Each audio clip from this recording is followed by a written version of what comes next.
Bonjour les amis, j'espère que vous allez bien. Aujourd'hui on se retrouve pour parler d'Agatha All Along, la toute nouvelle série de Marvel Studios qui a changé un nombre incalculable de fois de nom, parce que c'est passé pour House of Harkness, puis Coven of Chaos, il y a eu Darkhold Diaries, enfin bref, on savait plus où donner de la tête, et puis finalement le titre final, c'est bien celui-là. Elle fera partie donc cette série d'une trilogie de séries qui a commencé avec WandaVision en 2021, superbe série qui parle du deuil, de l'inconscient, tout ça avec une Wanda hyper attachante, bien développée. Donc ça c'est pour moi la meilleure série Marvel qui jamais été faite, et puis ça se conclura avec Vision Quest, la série qui devrait sortir en 2026 avec le retour d'Ultron comme antagoniste, lui qui était déjà le méchant de Avengers 2, et donc cette trilogie de séries, elle m'a l'air ambitieuse, l'idée même, l'initiative est vraiment cool, et j'ai hâte de suivre tout ça. Et puis déjà, on va parler maintenant, tout de suite, on va s'atteler aujourd'hui à parler des 2 premiers épisodes de la série, Agatha All Along, qui sont sortis donc sur Disney+, parce que voilà, après il y aura un épisode par semaine, on va tous les traiter, on va faire la rétrospective, on va se retrouver tous ensemble toutes les semaines pour en parler, enfin j'espère. Et voilà, on va parler des points positifs, des points négatifs, faire la critique, théoriser, parler des easter eggs, parler de la suite, qu'est-ce que ça tisse, qu'est-ce que voilà. Ça va être très sympa, et c'est bien parce que j'ai enfin envie de parler de Marvel, j'ai enfin envie de parler d'une série Marvel. On se souvient quand même de Echo, Echo qui, si vous avez suivi la chaîne, vous avez vu que j'ai pas fait grand chose dessus, voire rien, parce que ça m'a pas intéressé du tout. Quand j'ai regardé la série, j'étais en train de m'endormir à moitié à chaque épisode, parce que je trouvais ça vraiment fade, et le personnage était détestable en plus, donc tout ça fait que, là je suis content de vous retrouver pour ça, et on va commencer tout de suite avec un résumé des 2 épisodes. Alors, on va faire court, Agatha, donc qui est sous le nom de Agnès O'Connor, sous le sort en fait que Wanda lui a jeté, donc sans ses pouvoirs, elle croit que elle fait partie de cette ville et tout ça, prise à son propre piège, finalement l'arroseur arrosé. Elle est une inspectrice de police à Westview qui s'occupe d'une affaire de meurtre, et une nuit un adolescent s'introduit dans sa maison et elle pense qu'il est lié à l'affaire du meurtre. Et puis Vidal, une collègue inspecteur, alors c'est du FBI il me semble, vient la voir et l'aide en fait à réaliser que l'inconnu qu'elle voit, donc celle qui est morte, c'est Wanda Maximoff, et qu'en fait Agnès elle est prisonnière de son sort depuis 3 ans, et donc Agatha réalise tout ça, elle réalise qu'elle a plus ses pouvoirs et que Vidal est là pour la tuer, sauf qu'elle la convainc de l'épargner le temps qu'elle retrouve ses pouvoirs pour avoir un combat un peu legit, un peu réglementaire, et elle accepte, mais elle dit qu'elle a quand même prévenu les 7 de Salem. On va en reparler, les 7 de Salem qui vont bientôt venir s'en prendre à elle. Et puis après le départ de Vidal, Agatha elle sait pas quoi faire de l'adolescent qu'elle a en fait kidnappé, parce que tout c'était dans sa tête, en fait tout ce qu'elle a fait, elle a pas été policière en fait, elle a tout imaginé dans sa tête, et il lui dit qu'en fait le but c'est que lui il veut parcourir la route des sorcières pour avoir des pouvoirs, et dans le même temps Agatha pourra retrouver les siens. Et c'est ce qu'ils vont s'atteler à faire. Agatha elle a besoin d'un groupe de sorcières pour ouvrir un portail vers la route des sorcières. Elle réunit Lilia, Jennifer et Alice, donc des vieilles sorcières qui n'ont elles non plus leur pouvoir, et elle remplace Vidal par Sharon Davis, une habitante lambda de Westview, pour faire son cercle de sorcières pour pouvoir atteindre la route des sorcières, une espèce de dimension alternative, plutôt bizarre, pas alternative mais voilà, une dimension tout court. Et les sorcières, alors que les 7 de Salem débarquent pour les tuer, elles parviennent à s'échapper par les portes de la route, et en compagnie de personnages en fait de Billy Maximoff. L'adolescent c'est lui, mais il n'est jamais mentionné pour l'instant, puisque dès qu'il parle, sa voix, on n'entend plus rien. Voilà. Donc on va de toute façon revenir sur les personnages avec les tops. On va parler des tops tous ensemble. D'abord Agatha. Agatha, je trouve que c'est incroyable. En tout cas dans le premier épisode surtout, elle a vraiment une puissance à l'écran. Elle a vraiment quelque chose, elle est comique, elle arrive à être très drôle, elle arrive également à être très émotive, c'est plutôt bien, et puis on la voit seule quoi, et c'est ça qui me fait plaisir, c'est qu'on a enfin un personnage du MCU qu'on retrouve seul, dans son quotidien, seul, en train de réfléchir, en train de penser, en train de se retrouver, surtout dans le premier épisode. Alors moi j'ai vraiment trouvé, en tout cas eu des ressentiments très différents de l'épisode 1 par rapport à l'épisode 2. J'ai beaucoup plus aimé, pour vous spoiler l'histoire, j'ai beaucoup plus aimé l'épisode 1 que l'épisode 2. Je trouve l'épisode 1 absolument frais, je le trouve intriguant, je le trouve mystérieux, je le trouve vraiment spécial. Le deuxième, je le trouve beaucoup plus classique, beaucoup plus codifié, on va en reparler. En tout cas, Agatha, je la trouve très pertinente sur tout ce qu'elle fait, surtout, encore une fois, dans l'épisode 1, où on voit qu'elle est torturée, elle comprend pas ce qui se passe, elle a des doutes, elle voit des choses partout, et c'est quelque chose qui m'a bien plu. Pour Joe Locke, donc le personnage qui est finalement Billy Maximoff, alors je le mets pas parce qu'il n'a pas été encore révélé, mais c'est bien le fils de Wanda réincarné, je ne sais pas, peut-être que quand elle a fait son sort pour se sacrifier, elle a livré tous ses pouvoirs pour recréer ses fils dans la réalité. En tout cas, Billy est là, et je le trouve très fun.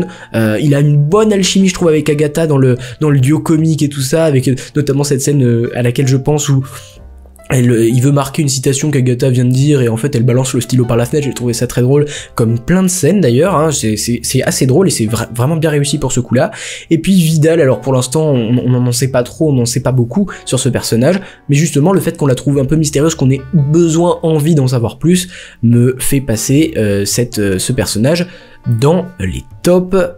Du coup, les flops. Alors c'était 3 personnages là. Pourquoi j'ai mis ces 3 personnages là? Parce que j'ai beaucoup moins aimé le second épisode qu'on nous a présenté, pour une raison très simple. Je trouve que c'est hyper classique et je trouve que c'est hyper dommage en fait. En fait le schéma de l'épisode c'est toujours le même. Elles vont voir une sorcière un peu reculée qui a abandonné ses activités, tout ça, et qui en fait est dans le mal et se fait virer et a plus d'argent et voilà tout ça. Ce qui fait qu'elles sont un peu obligées de venir pour l'aider à retrouver la route des sorcières pour s'en sortir elles-mêmes. Je trouve que c'est quand même répétitif. Quand ça arrive une fois avec le personnage de Lilia qu'on voit juste là en premier, ça va. À la limite, on va dire c'est correct. Mais elle le répète tout le temps. Tout le temps, en fait, pendant l'épisode, elle va voir ces sorcières-là qui, en fait, ont les mêmes idées, les mêmes parcours de vie. On a l'impression que, elle arrive exactement au même moment pour ces 3 personnages, le moment où elles en peuvent plus et où elles ont besoin de cette Witch's Road, la route des sorcières, la fameuse, dont on ne sait pas grand-chose, donc on voit à la fin de l'épisode 2. Et pour ce qui est de ces 3 personnages, je les trouve un peu classiques, parce que elle arrive, elle essaie de les convaincre, oh non, je ne veux pas, mais je suis dans le mal financier, tout ça, et puis finalement elles acceptent. C'est écrit d'avance. Là où l'épisode 1 je le trouvais pas du tout prévisible, l'épisode 2 je le trouve justement hyper prévisible. C'est vraiment la jour et la nuit pour moi. Ces 3 personnages, je ne les aime, c'est pas que je les aime pas, c'est que juste, ils sont juste classiques et moi c'est pas ce que j'attendais. Mais après, j'ai rien contre ces personnages qui sont, pas si attachants que ça, mais voilà, ils sont pas mal quoi, mais il y a pas plus d'idées, mais c'est juste malheureusement, elles sont en flop pour justement cette raison, la raison que je trouve que elles sont là un peu à brûle-pourpoint, on va en parler, mais c'est vrai que c'est pour moi, elles représentent un peu l'aspect scénaristique négatif, parce que les actrices jouent très bien, il n'y a pas de problème, c'est juste vraiment l'aspect scénaristique qui met en valeur des personnages qui sont malheureusement un peu mis à brûle-pourpoint, et de toute façon on va en parler dès maintenant avec le premier point positif, des plans qui prennent leur temps. Je trouve que alors encore une fois, je parle beaucoup du premier épisode parce que c'est vraiment dans le premier épisode que je l'ai vraiment remarqué. Il y a des plans déjà qui sont beaux. Jack Sheffer, elle a fait un superbe travail, entre autres à la réalisation, parce qu'elle est au scénario et à la réalisation, donc vraiment chapeau à elle, parce que ce premier épisode est vraiment bien.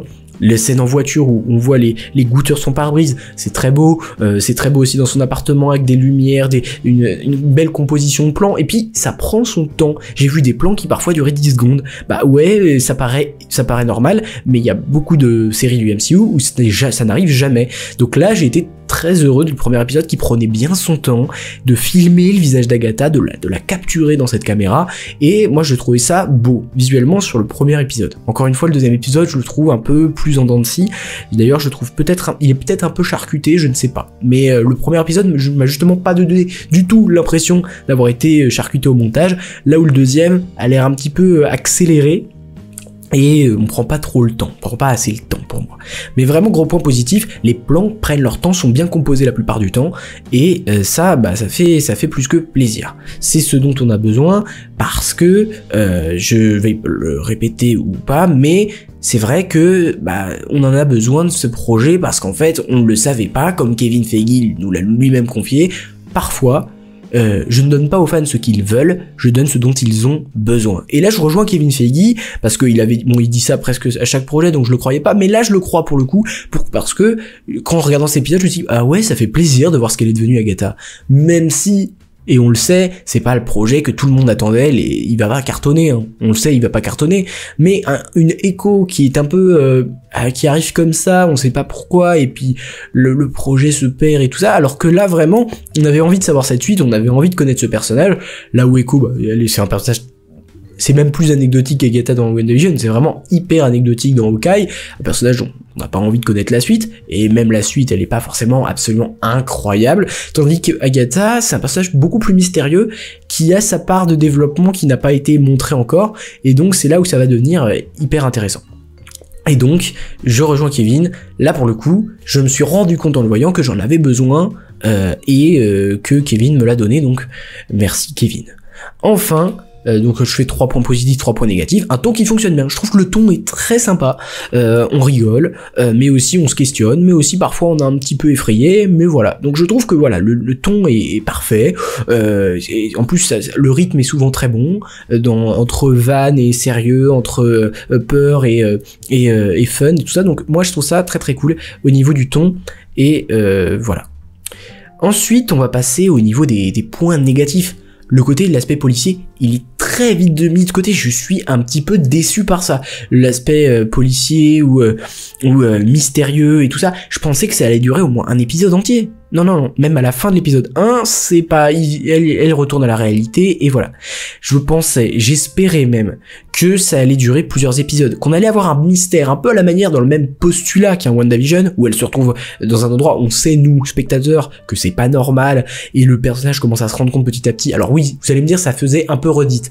Mais là, je trouvais que c'était pas vraiment la même chose avec l'histoire du policier. Moi, je voulais une vraie enquête policière, peut-être même si c'était dans sa tête, une enquête policière avec des détails, avec des trucs qui en fait faisaient qu'elle se rendait compte au bout d'un moment qu'il y avait vraiment quelque chose qui allait pas, et justement un cliffhanger, un changement, un twist qui faisait que ah bah non Agatha, toute l'enquête n'existe pas, tout est dans ta tête. Et ça aurait été bien mieux, selon moi, que là où, bah en fait, c'est quelqu'un d'autre, c'est un autre personnage annexe qui vient la réveiller. Ça, franchement, j'ai été déçu. Je pensais qu'on allait avoir au moins 1 ou 2 épisodes dans ce même style, un petit peu policier, un petit peu sombre, pourquoi pas, où elle découvre peut-être des indices plus en plus étranges qui mènent en fait au fait que, bah, elle les a elle-même semés, ou elle n'a pas quitté chez elle, ou des choses comme ça. Mais bon, voilà, c'est comme ça, on peut pas refaire ce qui a été fait, mais voilà, j'aurais moi gardé cet aspect policier bien plus longtemps parce qu'on n'a pas eu ça dans la MCU, et c'était plutôt agréable en fait à voir. Et j'ai été agréablement surpris par vraiment ce ton policier, au début, en tout cas, au premier épisode. Ensuite, c'est un épisode 2 très décevant, j'en ai parlé, mais je trouve que c'est pareil. Moi je vois le titre de la série, Agatha All Along. Pour moi, c'est Agatha qu'on va suivre, on va suivre ses développements, ses aventures, comment elle va interagir avec les autres, comment on va la suivre de son point de vue. Je trouve que l'épisode 1 faisait très bien ça, c'est Agatha qu'on voit, c'est Agatha qui ressent, et c'est elle qu'on va montrer en priorité. Là, on est un peu tombé dans le carcan on va dire des codes classiques.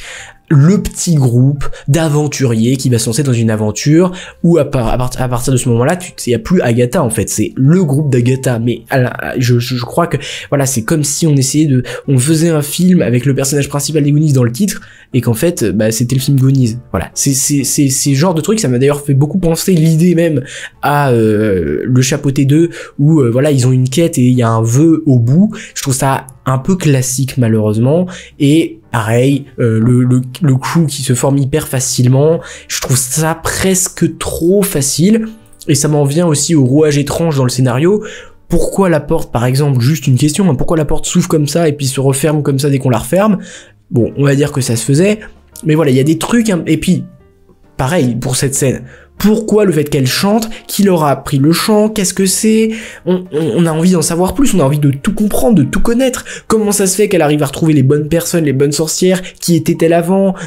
Tout ça, en fait, on va très très vite dans l'épisode 2. Dans l'épisode 2, on prend pas le temps. Comme on prenait dans l'épisode 1, on va direct à l'essentiel. Il faut qu'à la fin de l'épisode 2, elles arrivent dans la Witch's Road. Alors elles arriveront dans la Witch's Road, quoi qu'il arrive. On n'a pas le temps d'expliquer, on n'a pas le temps de montrer ça aux spectateurs, et ça c'est vraiment quelque chose que j'ai pas du tout apprécié dans l'épisode 2 en tout cas. Enfin, donc là j'ai un peu parlé de tout ce qui m'a dérangé, de tout ce qui m'a plu, et voilà, et ensuite on peut parler d'un petit easter egg que j'ai relevé dans l'épisode 1, Nicholas Scratch, donc qui est dans les comics le fils de Agatha. Donc les petits-fils d'Agatha, c'est les 7 de Salem, pour ceux qui savaient pas, les 7 de Salem sont dans les comics en tout cas les petits-fils d'Agatha, les fils de Nicholas Scratch. Dans une chambre dans la maison d'Agatha à Westview, il y a marqué Nicolas Scratch, enfant, avec on va dire une petite statue de lapin juste à côté, ce qui moi j'en suis venu à penser qu'il y avait quelque chose avec le lapin de la maison. Dans la maison il y a un lapin, Agatha a un lapin, et on voit dans son bureau, alors il me semble, je sais pas si c'est chez elle ou au commissariat, mais il y a un cadre d'enfant, on voit en haut à gauche là, avec une nouvelle fois une statue de lapin. Ça a l'air d'être un indice laissé par la réalisation, par Marvel, qui a envie d'un peu de relancer un petit peu une hype WandaVision avec des petits indices un peu partout. Là c'est un lapin. Moi je me dis pourquoi pas que le lapin de chez Agatha, ce soit son fils réincarné, je ne sais pas, ou alors, parce qu'il me semble qu'il y avait une histoire de sacrifice avec le Darkhold que Agatha avait faite avec son fils, peut-être que c'est ça, mais voilà, donc ça c'était pour l'easter egg concernant cet épisode, voilà, d'Agatha. Et enfin, ma note de l'épisode, la voilà, l'épisode 1 et 2, je noterai 3. Mais je noterai pas 3 comme ça, je noterai 4 pour l'épisode 1 et 2 pour l'épisode 2. Vraiment l'épisode 2 je le trouve bâclé. Je trouve vraiment bâclé, c'est vraiment dommage. Parce que l'épisode 1, et comme souvent chez Marvel Studios, ici il était très bon, il était très efficace. Je pense à celui de Secret Invasion notamment, qui était très efficace. Je pense à celui de Moon Knight qui était très bon, et souvent on part d'un peu dans la suite un petit peu plus compliquée. Je vois ici avec Agatha que c'est un petit peu plus compliqué la suite. Maintenant c'est une série de 9 épisodes, il faut s'en rendre compte, et que là, bon, on peut lui laisser le bénéfice du doute, et que ça va aller. Mais contrairement, par exemple, à Echo, pas WandaVision, mais What If, qui vraiment étaient des séries qui, moi, me démoralisaient. J'ai même pas regardé X-Men 97, parce que j'en avais un petit peu marre des séries Marvel, parce qu'elles proposaient pas forcément quelque chose d'extraordinaire. Là, j'ai envie d'en parler, là, ça me donne envie. Là, il y a quelque chose qui est spécial. Il y a vraiment quelque chose qui est spécial, et disons que ça me fait plaisir, un peu le retour, je vais pas dire le retour de Marvel, parce que en vrai ils sont vraiment pas revenus pour moi, parce qu'en plus Deadpool et Wolverine pour moi je l'ai pas aimé, ça correspondait pas à mes attentes. Certains vont me dire mais t'attendais quoi, t'attendais 20 000 caméos? Non, justement j'aime plus le fanservice, c'est plus quelque chose que j'attends, et ils m'ont servi du fanservice, donc c'est pas trop ce que j'aime. En tout cas voilà, c'est Agatha All Along. Est-ce que c'est la digne suite de WandaVision? Pour l'instant non, pour l'instant clairement non. La première épisode, vraiment, je pense que c'était meilleur que le premier épisode de WandaVision. Le second, il est dans les classiques, hein, dans les Miss Marvel. Alors c'est même moins bien que Miss Marvel, hein, le deuxième épisode, je le trouve à la hauteur par exemple d'un Echo. Voilà, ou d'un Secret Invasion. Enfin, le Secret Invasion, c'est absolument nul à chier, donc voilà, excusez-moi de l'expression, mais c'est vraiment l'un des pires shows que j'ai jamais vu, surtout en vue du comics auquel s'inspirer. Enfin voilà, je vais pas paraphraser éternellement. Voilà ce que j'ai pensé de l'épisode 1 et 2 d'Agatha All Along. N'hésitez pas à me donner vos avis, et on se retrouve sûrement la semaine prochaine, ou bon, je pense bien plus tôt en vrai, pour pour parler de Marvel de manière générale. Allez, n'hésitez pas à liker, à vous abonner, à partager, ça fait plaisir, et n'oubliez jamais, subscribers, rassemblement.